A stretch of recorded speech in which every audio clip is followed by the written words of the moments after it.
Bienvenue dans cette nouvelle aventure. Cette fois-ci, The Crystal View vous emmène en Mauritanie, un pays fascinant d'Afrique du Nord-Ouest. La Mauritanie, c'est avant tout des grands espaces, des dunes de sable à perte de vue, un désert majestueux qui vous transporte dans un autre monde. La Mauritanie, c'est aussi une culture riche, des villes anciennes chargées d'histoire et des paysages d'une beauté à couper le souffle. Ensemble, on va aller à la rencontre des Mauritaniens, partager leur quotidien et s'imprégner de leur mode de vie si unique. Préparez-vous à être surpris, car la Mauritanie est une terre de contrastes, où le passé et le présent se côtoient harmonieusement. Me voici à Chinguetti, une ville perdue au milieu des dunes, classée au patrimoine mondial de l'UNESCO. Imaginez un peu, des rues étroites bordées de maisons en terre ocre, des mosquées anciennes qui semblent jaillir du sable, et surtout, des bibliothèques remplies de manuscrits centenaires. Ces livres, témoignages précieux du passé, racontent l'histoire de la Mauritanie et de toute une région. J'ai eu la chance de pouvoir feuilleter certains de ces ouvrages fragiles, et j'avoue que j'ai ressenti une émotion particulière. Mais Chinguetti, ce n'est pas qu'un musée à ciel ouvert. C'est aussi une ville vivante, habitée par des gens accueillants et chaleureux. J'ai été invité à partager un thé à la menthe avec une famille, et j'ai pu échanger avec eux sur leur quotidien, leurs traditions et leur vision du monde. Le temps semble s'écouler plus lentement ici, au rythme du soleil et du vent qui façonne les dunes. Gap de Us. De là-haut, la vue est imprenable sur Chinguetti et sur l'immensité du désert qui l'entoure. Changement de décor. Me voilà à Attar, la capitale de la région de l'Adrar, point de départ idéal pour explorer le Sahara.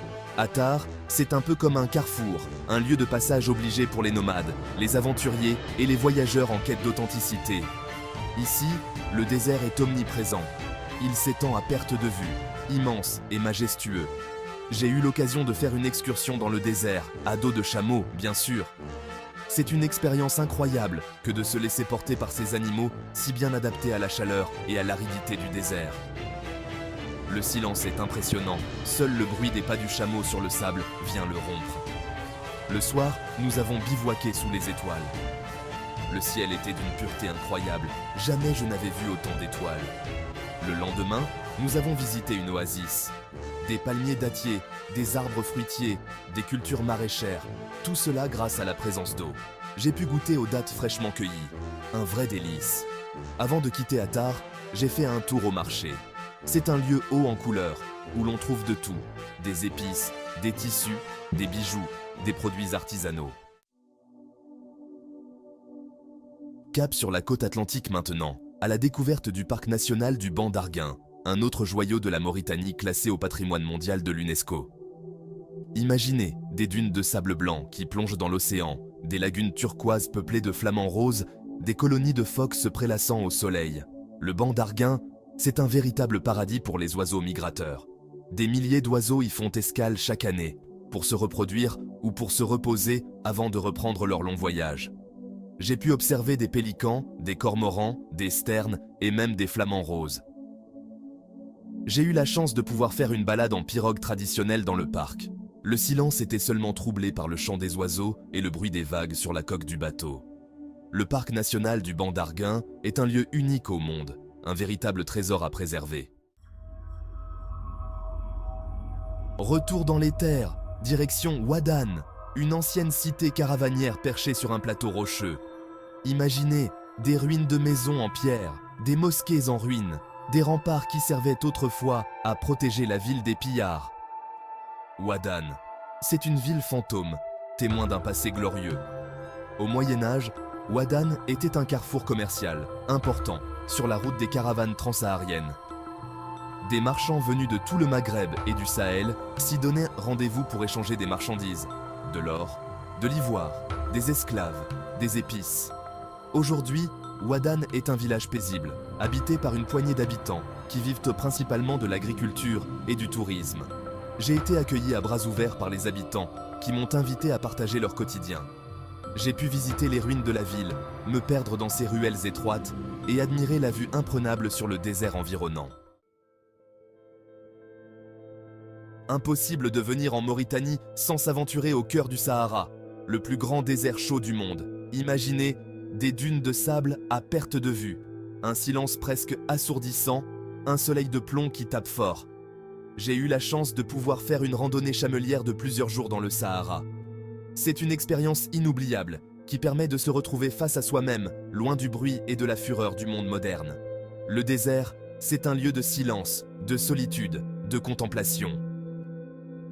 J'ai pu rencontrer des nomades qui parcouraient le Sahara depuis des siècles, à la recherche de pâturage pour leurs troupeaux. Le Sahara est un lieu magique, un lieu qui ne laisse personne indifférent. Après plusieurs jours passés dans l'immensité aride du Sahara, quelle joie de découvrir l'oasis de Tergit. Imaginez une étroite vallée verdoyante, des palmiers dattiers qui se dressent vers le ciel, une source d'eau fraîche qui jaillit de la roche. L'oasis de Tergit, c'est un véritable miracle de la nature. Grâce à la présence d'eau, la vie a pu se développer dans ce lieu hostile. J'ai pu me baigner dans les eaux fraîches de l'oasis, un vrai bonheur après des heures passées sous le soleil de plomb. L'oasis de Tergit est un lieu de paix et de tranquillité, un lieu idéal pour se ressourcer. J'ai pu déguster des dattes fraîchement cueillies, boire du lait de chamel et discuter avec les habitants de l'oasis. L'oasis de Tergit est un lieu unique, un petit coin de paradis au cœur du désert. Me voici à Nouakchott, la capitale de la Mauritanie. Imaginez, une ville tentaculaire, construite sur le bord de l'océan Atlantique, avec ses avenues bordées de palmiers, ses bâtiments modernes et ses marchés animés. Nouakchott est une ville de contraste, où se côtoient tradition et modernité. J'ai pu visiter la grande mosquée, le marché central et le port de pêche. J'ai été impressionné par la vitalité de la ville, par son énergie débordante. Nouakchott est une ville jeune, en pleine expansion. Elle attire de plus en plus de Mauritaniens venus des campagnes, à la recherche d'une vie meilleure. Le désert mauritanien, ce n'est pas que du sable et des dunes. C'est aussi un terrain de jeu extraordinaire pour les amateurs d'aventure et de grands espaces. Imaginez des canyons vertigineux, des plateaux rocheux à perte de vue, des oasis cachées. J'ai pu explorer le désert mauritanien en 4x4, en quad et même en parapente. Le désert mauritanien est un lieu unique, un lieu qui permet de se dépasser, de repousser ses limites.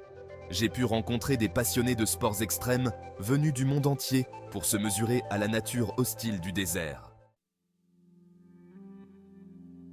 Prochaine étape, le Ksar Daoujeft, un village fortifié perché sur un éperon rocheux.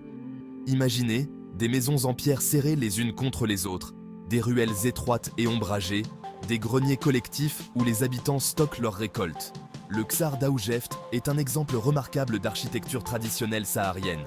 Il a été construit au XVe siècle pour protéger les habitants des raids des nomades. Aujourd'hui, le Ksar Daoujeft est classé au patrimoine mondial de l'UNESCO. J'ai pu visiter le Ksar, admirer ses maisons traditionnelles et discuter avec les habitants. Pour terminer ce voyage en Mauritanie, j'ai décidé de prendre le train du désert, qui relie Nouadhibou à Zouérat.